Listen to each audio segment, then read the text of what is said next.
रात के ठीक 2 बज रहे थे। जोरों की बारिश हो रही थी।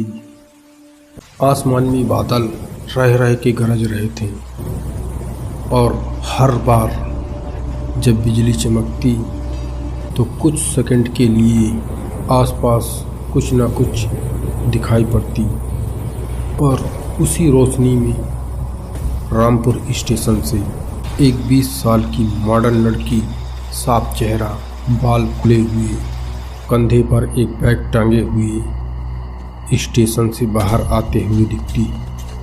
लेकिन वो लड़की जिंदा नहीं थी। मध्य प्रदेश का एक छोटा सा रेलवे स्टेशन रामपुर, जहाँ दिन में भी ज़्यादा चहल पहल नहीं होता और रात में तो सन्नाटा पसरा रहता, मानो ये स्टेशन नहीं कोई कब्रिस्तान हो। स्टेशन के बाहर एक पुराना ऑटो खड़ा था और उसके अंदर बैठा था ऑटो का मालिक लल्लन। बारिश से भीगा हुआ, नींद और मजबूरी के बीच झूलता हुआ सवारी के इंतजार में। लेकिन इस मौसम में सवारी मिलना मुश्किल था। लल्लन जानता था अगर आज रात सवारी नहीं मिली तो कल घर में चूल्हा नहीं जलेगा। करीब आधे घंटे बाद स्टेशन पर एक ट्रेन आकर रुकी। सीटी की आवाज़ और फिर से वही सन्नाटा। तभी बिजली चमकी और लल्लन की नज़र एक लड़की पर पड़ी।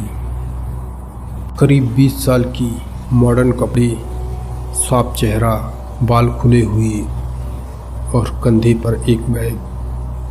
वो लड़की इधर उधर नहीं देख रही थी, वो सीधे लल्लन के ऑटो की तरफ आ रही थी। और अजीब बात ये थी, उसके पैर की आहट बारिश में भी सुनाई नहीं दे रही थी। वो लड़की ऑटो के पास आकर लल्लन से बोली, भैया पुरानी बस्ती चलना है। इतनी रात को? उधर रास्ता ठीक नहीं है। रात का वक्त है, 500 रुपये लगेंगे। या सुबह चलिए, सिर्फ 100 रुपये में छोड़ दूंगा। अभी चलिए प्लीज, मैं घर पहुंचकर आपको 500 नहीं पूरे 1000 रुपए दूंगी। पैसा का नाम सुनते ही लल्लन ने ज़्यादा नहीं सोचा और ऑटो आगे बढ़ा दिया। रास्ता धीरे धीरे बदलने लगा। लाइटें कम होती गईं, घर पुराने होते गए और पेड़ मानो सड़क पर झुकाए हों। पूरे रास्ते लड़की एक शब्द नहीं बोली। लल्लन ने शीशे में देखा, वो बस अंधेरे की तरफ देख रही थी। एक पुराना सा मकान जिसकी दीवारों पर नमी और समय की दरारें थी। वो लड़की बोली, यहीं रोक दीजिए, मैं पैसे अंदर से लेकर आती हूँ। काफ़ी देर बीत गई। लल्लन ऑटो में बैठा बैठा परेशान हो गया। उसका इंतजार का सब्र टूट गया। उसने दरवाज़ा खटखटाया। काफ़ी देर बाद एक बूढ़े आदमी ने आंखें मलते हुए दरवाज़ा खोला।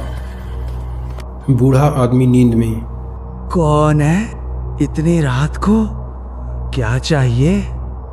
लल्लन घबराया हुआ, जो मैम साहब अंदर गई हैं, वो किराया नहीं देकर गई।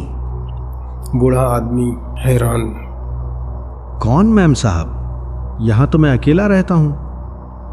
तभी लल्लन की नज़र उस दीवार पर पड़ी जहाँ उस लड़की की फोटो टंगी थी। लल्लन कांपती आवाज में, यही तो थी वो लड़की जिसने मेरे ऑटो का किराया नहीं दिया। बूढ़ा आदमी भारी आवाज में, बेटा, ये मेरी पोती थी। आज से 9 साल पहले इसकी मौत हो गई थी। देखो, उसके फोटो पर माला भी है। लल्लन कुछ नहीं बोला, लेकिन डर उसके अंदर तक धंस गया। वो धीरे धीरे अपने ऑटो तक पहुंचा। उसने देखा पीछे की सीट पर 100 के 3 नोट रखे हुए थे।